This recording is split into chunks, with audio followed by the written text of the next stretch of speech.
One of your classmates committed suicide, and shortly after, you start to get cryptic emails from them with information only they could know. Then, your life starts to get turned upside down. We start things off on a busy street one night in the Shibuya district of Tokyo, where we see a man and a woman walking home, and the man is trying to get the woman to go somewhere fun with him. Elsewhere, far above, we see a teenage girl on the roof of a building, basically hanging off by the rails. When she says that she doesn't need to stay in a place like this, she lets go of the rails and begins to fall down onto the streets below. The man and the woman then get their time interrupted as her body comes crashing down onto the ground near them. The next day, we then see the door to a house open, and out comes a young schoolgirl, Lain Iwakura, preparing to make her way to school. As she rides the busy train, we hear the low persistent hum of electrical wires, and Lain asks for everyone to be quiet, which does lead to a confused silence for a short period of time by the train goers. As she approaches her school, Lain stops and looks at her shadow on the ground. In it, strange misty tendrils seem to float. Lain then looks up and watches the girls entering the school. Their images also seem to fade into wispy tendrils as well. Upon arriving in her classroom and sitting down,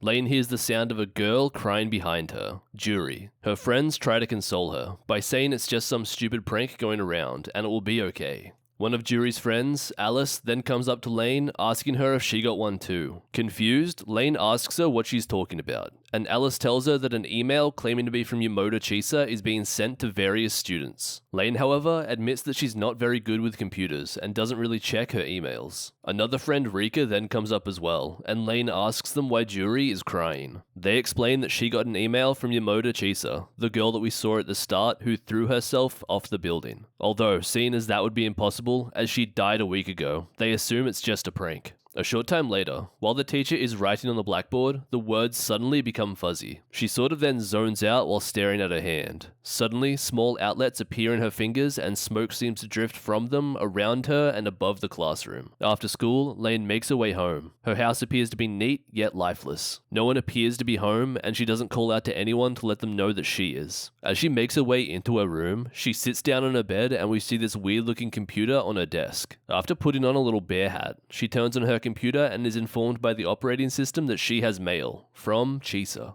Upon opening the mail, the message asks Lain how she is, then stating that they walked home together just once before, and asking if she remembers. Lain says she does, and the email continues on by saying that she has only given up her physical body, and by doing this, she is still alive. Saying that by sending this email, she can show Lain the way, and that it's alright if she can't understand now, because soon, everyone will. Lain then asks her why she died, and the email continues by talking about the rumors at school of this being a prank email, but she wants to let Lain know that that isn't true. Lain again asks why she died, and the final message she receives from Chisa is that God is here. We then cut to later, and can see Lain with her family having dinner together. Although her sister, Mika, leaves the table after not really touching her food. Lain then tells her mother about the email she received from her dead classmate Chisa, but her mother doesn't respond and just sits there in silence. Lain's father then returns home, and we see him tinkering with an array of computers and setting up his new graphics card for that extra FPS in Minecraft. Lain then enters his room in a bear onesie, and is asked by him what she wants, as it's pretty rare for her to come in here.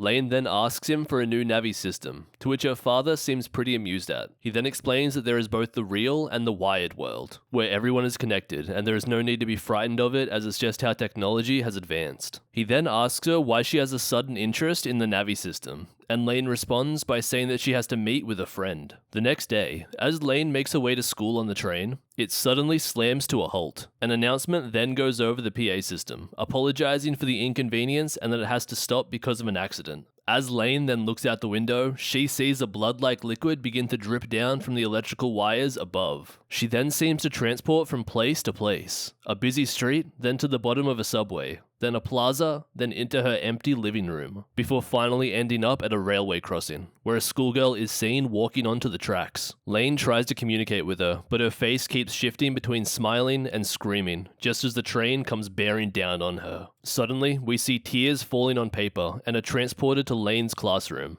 She is slumped as tears silently roll down her face. Her teacher, seeming completely oblivious to her condition, reminds Lain that this information will be on the exam. The words on the blackboard then begin to blur, until she sees a message which reads, "Come onto the wired quickly." As Lain is walking home from school, she notices Chisa walking in the opposite direction. Lain turns around to see Chisa standing there. She calls out to her, but Chisa just smiles, before disappearing into a spiraling ribbon. Elsewhere, later that night, we cut to a pumping club called Siberia, where a boy sitting at a table is approached by a strange woman wearing a gas mask. She hands him a small packet and he pays for it, and is outraged at the price being 10,000 yen as opposed to the market value of 4,000. The boy then thinks that what he got, Accela, isn't exactly a drug, but it might as well be, as you have to jump through the same kind of hoops to get it. Opening the packet, he sees a small capsule with an even smaller object inside it. Excited, he cuts open the capsule and eats the small device inside. His perception immediately begins to shift, and he starts to foam at the mouth like he has rabies or something. Everyone he sees seems to be moving like they're in slow motion, and we see a man get pushed over by a woman who strangely looks like an older, more angry version of Lain. The next day, we cut to Lain's room, and she is talking with her Navi system about if she got any more mail, to which she hasn't. Her sister then arrives in the doorway, confused because she thought she heard someone else in the room besides Lain, closing the door before stating that she'll be late for school again if she doesn't hurry. While making her way to school, she suddenly sees a strange, slightly bearded-looking man staring at her. Frightened, she runs away from the man before running into her three friends who all call to her. As they're walking, Lain asks Juri if she got any more emails from Chisa, who says that she didn't. Rika then asks Lain where she was last night, and after seeing the confused look on her face, explains that while they were at Siberia last night, they saw someone that looked just like her, but totally opposite personality-wise. Juri then says they should take Lain with them the next time they go. We then cut to some kind of informational display explaining about Accela, saying that it's a kind of supplement that after having entered your body, oscillates at a certain frequency which helps the body secrete one specific hormone. This hormone can alter someone's scale of time. We then jump back to Lain's classroom, and her palm computer flashes, having received a message from Alice, saying let's have fun at Siberia tonight. Lain, however, responds by saying that she can't go. Afterwards, Lain is walking down a dark hall in the school, when she pauses momentarily and sees the shadow of a girl coming out of a closet.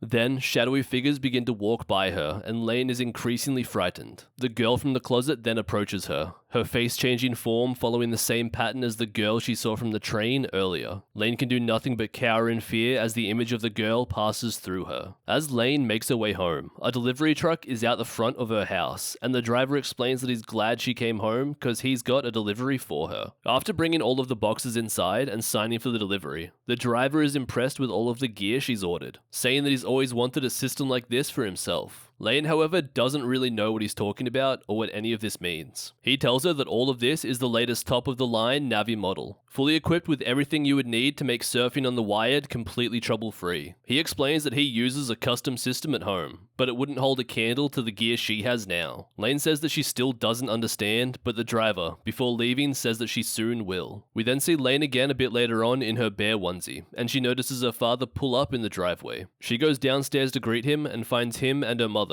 doing a little...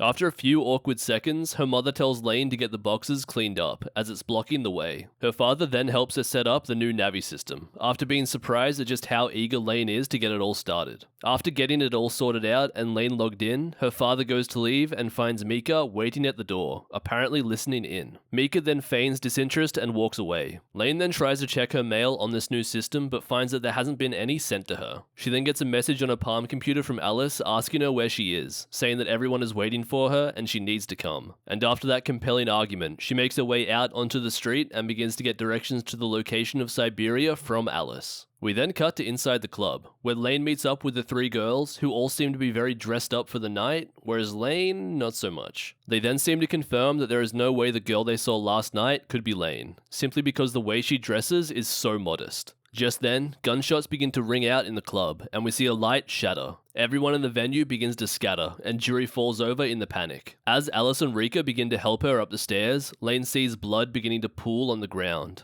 And the man we saw earlier who took the Accela is breathing heavily while standing over two dead bodies. The three girls then notice that Lain is just standing there staring at him, and so Alice goes over to get her. The man then sees Lain staring at him and tells her to go away, when the lights illuminate her completely. and the man begins to completely freak out upon the sight of seeing Lain. He then asks Lain why she is making him do this, and he doesn't want anything to do with it. She then begins walking towards him, and he points his gun at her. She tells the man that no matter where he goes, everyone is connected. Tears begin to fall down the man's face, and he turns the laser from the gun across the room towards the back of his own mouth, before pulling the trigger, splattering blood across Lane's face and clothes. Hey guys, thanks for watching. This anime is pretty trippy, so I'm not sure if I will continue to make a part 2, as I think it's probably best to experience this specific one yourself. Let me know what you guys think though in the comments.